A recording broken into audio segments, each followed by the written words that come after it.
Welcome to the Turning Stone Show, where we discuss topics of the human experience. We're here to offer conversation, ask questions, and explore.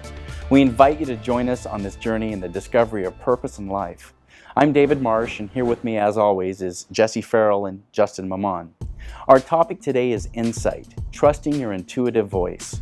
We're joined today by Wendy Falcon, the author of the book, Turn Your Life Inside Out, and she's currently working on her next book, Turn Your Life Outside In.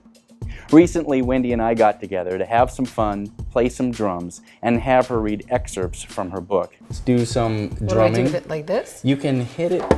Often, you kind of put it on the side like that. Like this. And then that gives you a little bit of that, whatever you feel right. And just give me kind of...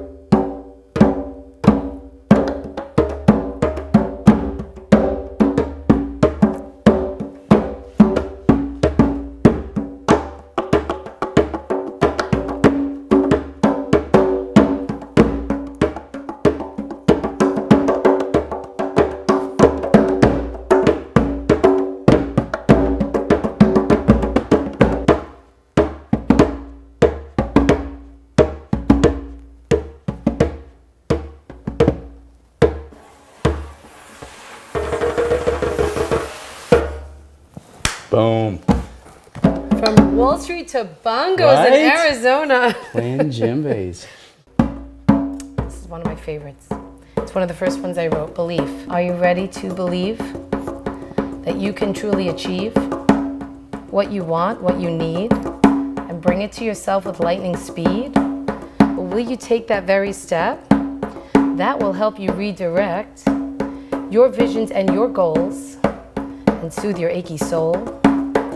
Just be connected to all that is good and live the joyful life you should. Grateful.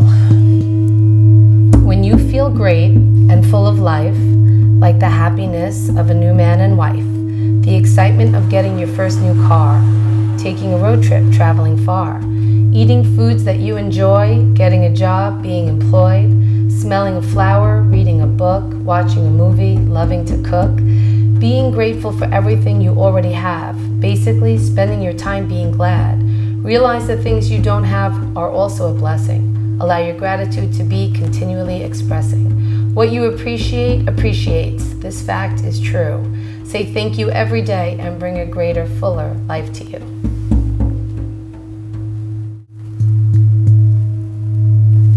That feels great, that vibration. I know. Those singing bowls are amazing. Take a bath in that. Yeah, it's true. Matter. Not what's the matter, but matter. But sometimes it's about what's the matter, right? The matter that makes up your life, from brilliant times to awful strife, from highest health to ailing pain, knowing where it comes, that'll be your gain. Now you may think that it's genetic, but in truth it's just kinetic. Energy and currents move in you and every single thing you do. So when you clear out all your blocks and flow with life like water over rocks, then DNA plays its best role and supports your healthy, happy soul.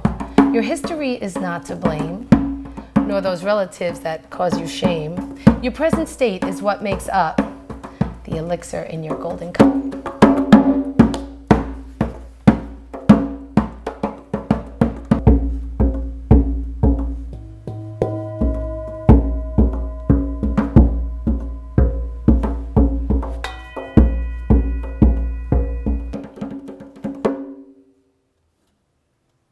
Wendy, that was a great time. I enjoyed that.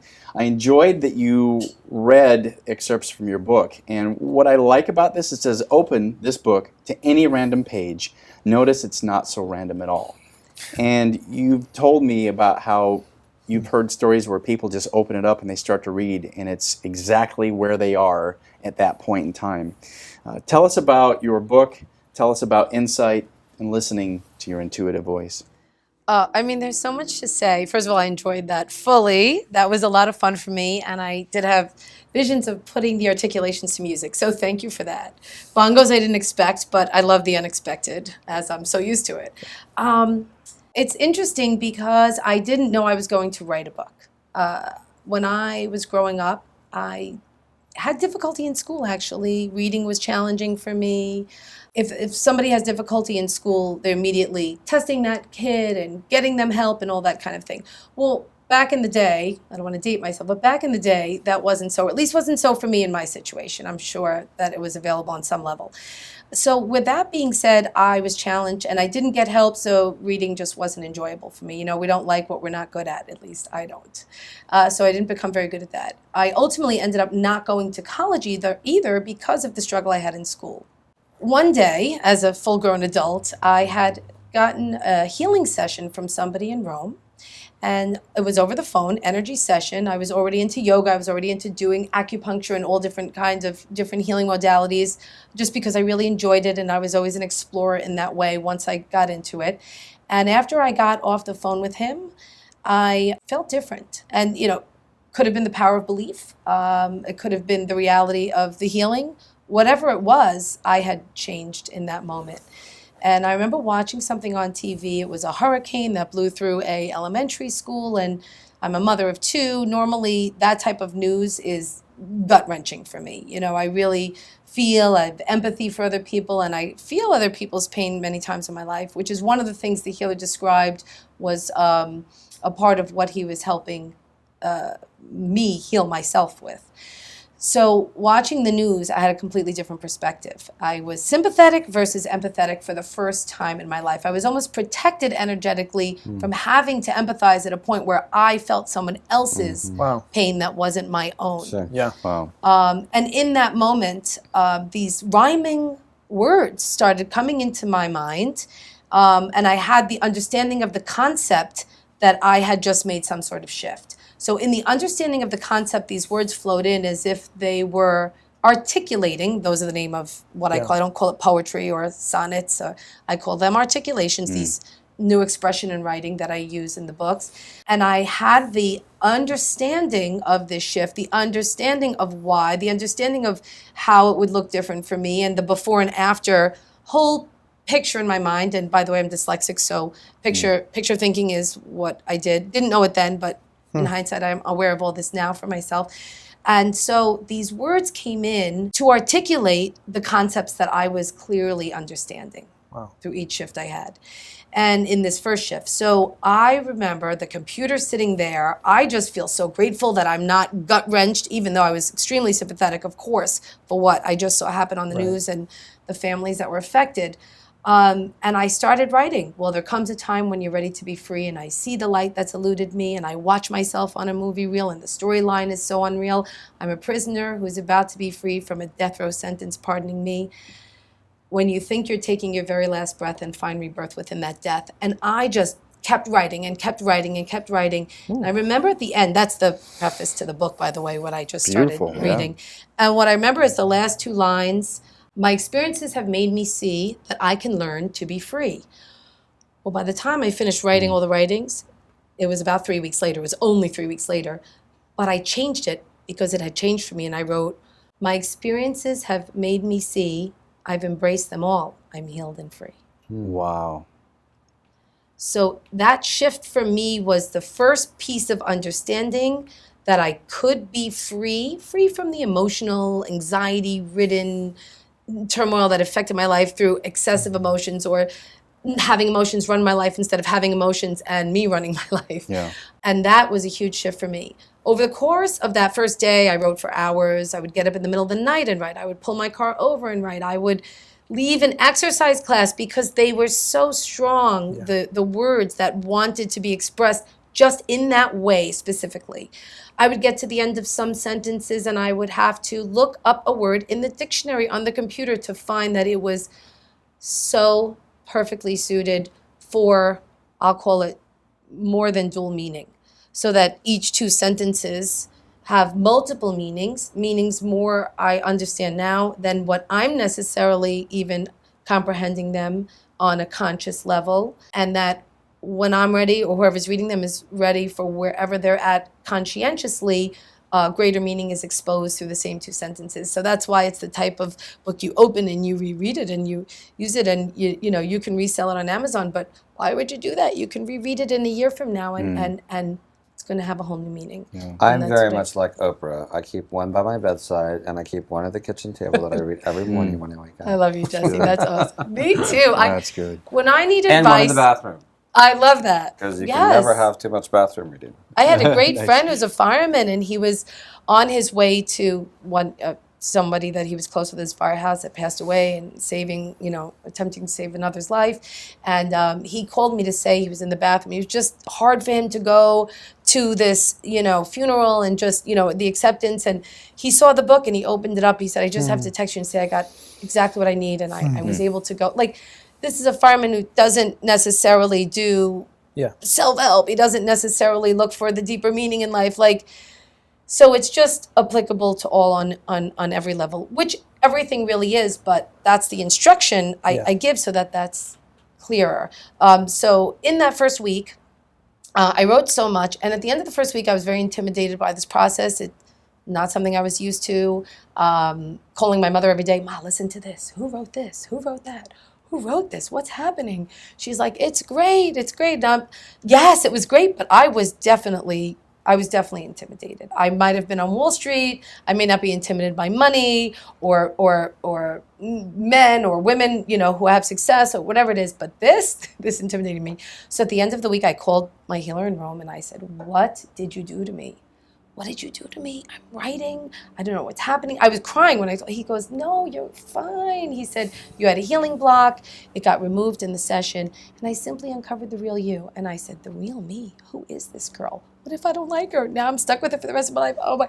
And I just was half kidding and half, sometimes I'll use humor to, laugh so we don't cry, right?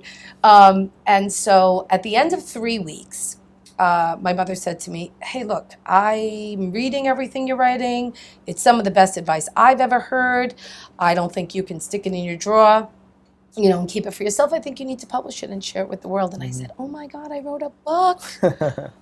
That's so cool. And I was excited and I published it right away. Wow. So that insight that you were receiving from another source other than yourself, it was coming from inside. So could you say it was maybe you were receiving intuitive insight from yourself? Explain. Yes, I see it as things I knew and lived and did that I could fully comprehend versus saying like any of these things that we say. It's all relative. We say these things, these quick sentences all day. It's all relative, but until you experience the theory of relativity, in your life somehow, it's relative because somebody's going buying a Ferrari because they have that much more money and someone's not making their car payment and taking the bus, and experiencing the differences in the theory of relativity versus just saying relativity. So it was my deeper understanding through experience, or the understanding of the experience at the very least, that came through in that light. It was the energetic intention behind the words. So we say words, so we could say the same word, and the energy that's coming up behind it enters the other person's energetic field with a certain type of feeling. Yeah, you can tell if somebody's speaking with you and they could be saying the same words. If it's authentic and there's feeling behind it, then it affects you differently. Exactly. Yeah. I think, one of the things that was difficult for me, now that you brought that up, which led me to want to search for its answers to questions I had within myself, is hearing people speak and having them say things that they even may be believing or telling themselves they believe are true, but energetically we're hearing what they're saying. We want to believe them and we love them, so we think love equals trust, and we have to trust everyone we love, and then feeling that the energy is different and knowing it's an untruth, and they may not be trying to intentionally deceive, so it's not like shame on them. It's not that. It's, I've done it. I've said something but meant something else because maybe I was trying to be nice, or maybe I was just being more dishonest with myself because I didn't have the awareness and insight of my truth, because I wasn't open to listening to what myself was telling me, my higher self, source, whatever we want to call it, but that born-in, built-in intuition. So this brings up a few questions for me. All I know about you now is that you spoke to a healer in Rome. Mm-hmm. But how did you get to connect with the healer in Rome? What brought you from wherever you were at to that? That's a great question. I grew up in Brooklyn, New York, and I was really exposed to many different types of people, situations. I grew up in actually a pretty tough side of town. I've seen a lot actually and experienced a lot, which all now I'm grateful for. It contributes to, where I am today is for each of our lives. I've had money, I've had no money in my life, I've had both sides. So at the point where money was a shortage, I didn't see it like that because I was always fine even when it was less. But when it was less and it was of that age and I wasn't going to go to college and I realized, so I decided to become a stockbroker on Wall Street. Loved being a stockbroker on Wall Street. I love currency. Currency is energy. Currency is money. Currency is currency. Makes things happen. Makes things happen. And like anything else, could be used for great, could be used for not. But there's a lot of power and of course responsibility, but a lot of power. And so I loved Wall Street. After Wall Street, or during Wall Street, I got married, had children. So I left Wall Street for a better job offer, which was being a mom. And we could afford to do that, so I was excited to do that.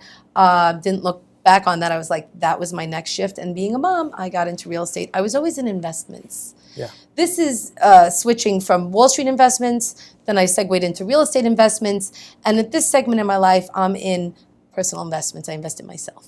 Yeah. And I invest in people, and I help people see and invest in themselves, is how I see the investment. So I've never gotten out of investments, and I love it. And there's a lot of currency, whether I'm dealing with money, whether I'm dealing with people. It's energy, and my own energy, it's all currency. So I love that part of it and the flow. So when I was doing real estate, and I did that because I have 2 small children, and that allowed me to be in their lives, in their school. It allowed me to be in investments and in that very pragmatic power world where the energetic is the unseen part and esoteric, and then we've got the pragmatic, and I love them both. And I do see myself as a bridge between the seen and the unseen world, the pragmatic, esoteric dialogue, if you would. Let's just really have some fun here. I'm not going to pay my bills because I'm quoting Gandhi. Right. I think I heard somebody say, I'd give them credit, I just remember who it is. But yeah, that's good. But I really love that.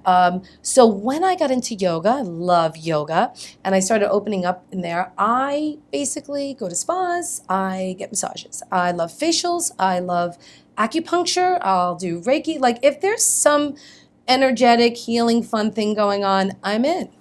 Why not?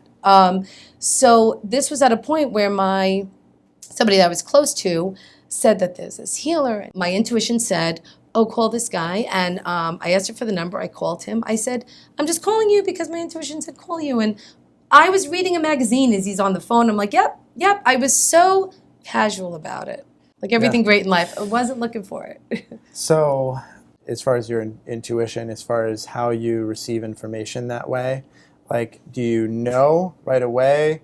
Does it nag you a little bit first and you resist it and then you finally accept it? Oh, both. Oh, yeah. Okay. Oh, absolutely. Oh, does it nag me? I would literally be in the car saying, okay, I'm in the car. The next exit's there. I'm trying to get, really now? And it's like, yes, now. I'm like, well, now I'm in the exercise class. Can it wait? No, I can't wait. And then sometimes I'll go, well, you're waiting. And then it's like, no. But when I want to write, I'll just drop into presence. Mm-hmm. It's just in a present state. It's not complicated. It's just a genuine presence. Sure. Being present. Yeah. And you mentioned before that there were times when, like, you would hear people talk to you. You wanted to be nice. Do you feel like in your life that approval seeking prevented you from trusting your intuition? 100%. Wanting to be liked, caring how I looked in someone else's eyes, which was stuff I was making up in my head. And how do I know? Yeah. How do I know how I look in your eyes? Right. I thought that when I had a thought, it must be true.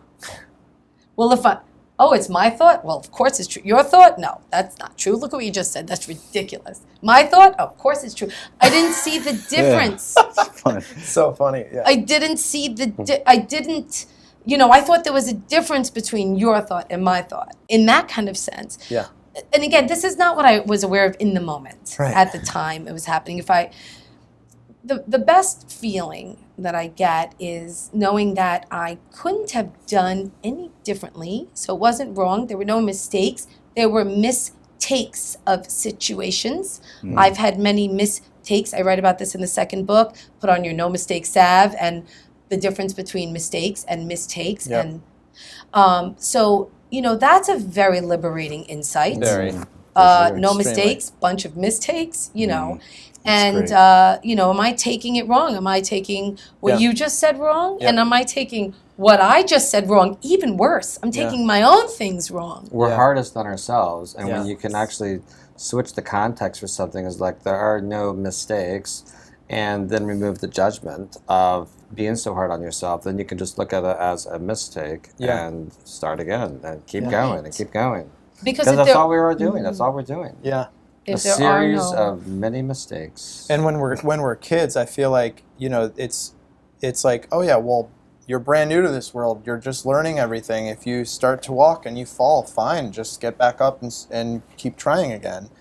And then there's this certain point where I feel like it's like this assumption that we're supposed to just have everything down, like we've stopped learning, we already know everything.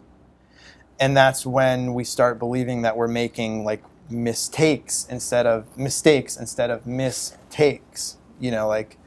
I feel like that are meant to have mistakes. We're meant to learn something for the first time. We're always learning something for the first time. Yeah. One of my closest friends said to me, she reminds me in the moment, she'll say, Wendy, remind me when you took on the Gandhi complex. When did you take that on? When were you supposed to be not getting angry anymore and not And- feeling this anymore and not whatever anymore? Well, Yeah. and I think too that's where we come to so much conflict and resistance, not only with ourselves and with others, is not giving ourselves that bit of mercy, compassion. Yeah, totally. For hey, I have not learned or been in the exact same body that you've been in, or learned or heard the exact same things at the time that you've heard them. None of us have. And so allowing ourselves to have space and compassion and mercy for each other to be on our own experience rather than judging us and giving us a hard time that we're not, especially in school, that we're not already up to par for what you think we should be at, especially when we learn differently. It's always more challenging. It's funny, I wrote 2 lines in the second book. I thought that it was up to par, that he was strumming my guitar. And it's that concept of being up to par. Yeah. And that's just so true. And culturally, I mean, as soon as you said that, I think like culturally for men and women, we each have different pars that we're expected to live up to, right? So like, I'm thinking powerful woman, Wall Street, and then the combination of that with like still having this, maybe I'd refer to it as feminine intuition. Like, how did that work for you? Well, that's interesting. That's a good question. On Wall Street, I set strict boundaries and I wouldn't date anyone within my firm. And I ended up dating someone in the industry who I married. Every competition in the firm I entered into, and I made sure I won. Because it was important to me to gain the respect and to show that I was there and I meant business. Yeah. And I really gained respect quickly from setting those few boundaries. I never felt like I didn't have to be feminine. In fact, my greatest strength and power is my femininity. Yeah. I don't want to be the man in the Right. dynamic of Yeah. work, of relationship. I don't. I think men are great, and I love a man to be a man and honor that, about Yeah. it. Doesn't mean I'll never get mad. How do Angry. you bring that balance to still having your own power and your own femininity, as well as then empowering a man to be himself and to be the greatest expression of himself? Just by being honest. I think when I'm honest, and Yeah. it's been a work in progress. I used to not that I was dishonest, but I would withhold. Yeah. I wouldn't say, well, what if I say, I like him and he doesn't say he likes me back. Yeah. You know, now if I like a person, and I'm not necessarily, it used to be, because in my mind, men and women, it was a romantic thing, you know, when I was younger. Yeah.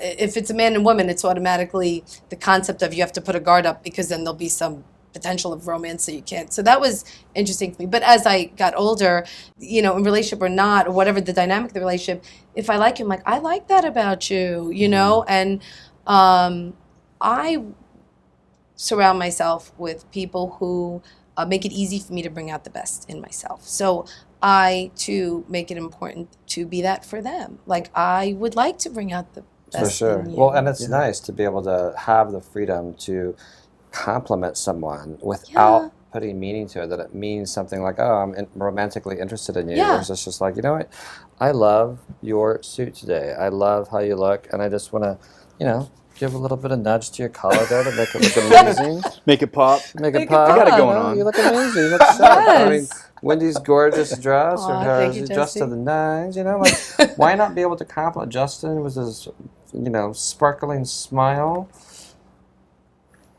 You know. It's so true. It changes everything, and I see None of you sometimes I'll just complimented pop out me, and. though.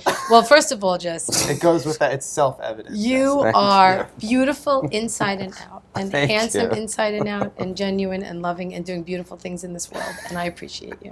I appreciate you. You're amazing. Yeah, and it makes a difference. I notice sometimes I compliment someone, and I don't say it unless I really mean it. Also, that's the other thing. Like, I'm not just gonna say. But can't you always mean it? Like, you can always find something Yes. to compliment someone on Exactly. and mean it. You don't ever have to, Exactly. like, superficial. There's always something. And I compliment beautiful women a lot. I like to support the femininity of women and support women. One of the things that I came to realize, and you know, I'm divorced as well, so as many other women out there, I had to really find that balance through the fact that I had to be now the disciplinarian and still look to be feminine, and I had to make all the money and, you know, not have a partnership and so on and so forth. And I know a lot of women don't want to really be masculine, and the men don't want them to be masculine, but it's a bigger game to play when you don't have a healthy relationship dynamic in your life, and then you are solo, and it forces you to have to be thrown into a situation where you either sink or swim with that. So I compliment beautiful women, because beautiful women don't always get complimented as much as you think, certainly not by other women. Yeah. And a And lot I of was gonna, times it's as soon as you said that, I mean, when I mentioned up to par, right, for women and men. So I've got a 4-year-old daughter, and from the moment she was born, you know, she's been inundated with Disney princesses, right? And it seems innocent enough. I feel like that's where a lot of that, like, self-objectifying kind of paradigm begins. And women typically, at least in my experience, the competition that exists is about that self and other objectification. And so I feel like that's, as soon as, if you're a woman, you start complimenting other women on their beauty, then you're no longer competing about it. It's no longer, I guess, like a barrier. Yes, Yeah. and there's plenty of men for all the women. There's plenty of makeup and dresses for all the women. You know, there's not one blade of grass. There's not one tree in the world. There is no such thing as scarcity. Everything is so abundant. Those are limiting beliefs, and we all have them. I've had them and have them, I'm sure, still on different things that I'm still going to grow and learn about, you know. Once somebody told me, buy the dress, look great in the dress, enjoy the dress, but you're not the dress, you know. Yeah. It's just telling us women these things, being educated. It's awareness, insight. It's insight. It's insight. So there's going to be someone watching this and they're thinking, I'm looking for that inner guidance. I'm looking for that voice, that intuition, but I just don't feel it, or I don't hear the voice of God, or I don't know what to do, what's right or wrong. And every time I make a decision, it feels like it's the wrong one for me. Give some advice to someone watching this. You know, what do you do in that situation? One of my mentors, one of my favorite mentors, Naveen Mitchum, she always says this, and I love it. She's a yoga teacher as well, but She says you cannot meditate in a house on fire. So when alarm bells are going off and somebody's in a place where they have just had a lot of trauma, or their life has been challenging and all these things, and they think all day long, to find that inner space can't happen when the house is burning down and all the alarm bells are going off. And the alarm bells could be going off because there's an actual fire, or it could be residual smoke from a fire that's out, but you're still thinking the fire's going because the alarm's going because of smoke. It could be a faulty alarm system within yourself. Yeah. It could be a faulty alarm system within yourself. So the first thing is to shut off the alarms inside of ourselves. There are so many options. There's laughing with a friend. There's breathing. Just 10 seconds of breathing, 5 breaths. Like, people could start small because, 20 minutes of meditation is a lot, Go online, minute meditations everywhere. There's breathing techniques everywhere. Noticing who we surround ourselves with and what we're listening to. Ears are connected to the kidneys. Kidneys are a dialogue about fear. So what we fear and what we feel depends on what we're listening to. So to find a quiet space inside, if we're listening to heavy, loud, abrupt music, if we're listening to cops and robbers shows, if we're listening to people who are upset with their lives and, wanting our help and venting all that. There's one thing to have a conversation, to release something and go to the next level. I'm releasing this. I'm entering into this conversation to find a solution, or am I reliving it? Release versus relive. Am I just entering in this conversation to relive this trauma and keep it in my life? Totally. So who are you talking to? What are they saying? Why are you listening to them? Is there a mutual benefit? We're not actually doing someone a favor by listening to them vent anyway. It's not like we're actually helping them. So an easy way to say, I love you, and that's why I'm not going to listen to you. Who are we listening to? What are we listening to? Why and what are we getting out of listening to this type of music, this type of individual? There's that concept, no pain, no gain, growth from pain and all that. My big shift was moving from growth, because we're all growing every day, from pain to growth from pleasure. Right. No pain, no gain. Well, could be. Could be. What about no pain, no pain? I heard it said in a yoga class, no pain, no pain, no pain, no pain. Well, I think I like that much better. Yeah. So if I'm doing things that are causing me pain, okay, don't beat myself up. I have a new awareness. Oprah said, you know better, do better. So look at what we're listening to, because hearing is stereophonic. It is direct to the alarm bells, which are the kidneys in our bodies. I teach this extraordinary yoga created by Naveen Mitchum, the Katona Yoga Method. And these are the insights, some of them through the yoga practice, and feeling in that moment of being put in a posture where you're adjusted and held in a certain way, so that organs like your kidneys have a way to function at a higher level, just because of good form, good function. When I hear you talk about alarm bells, I hear like a paradox, kind of. We can't practice this when the alarm bells are going off, but the alarm bells are often what bring us to this practice. And the irony is no pain, no gain, right? And no pain, no pain. And it's often pain that brings us to realize that we don't need pain anymore, right? So there's kind of a paradox there.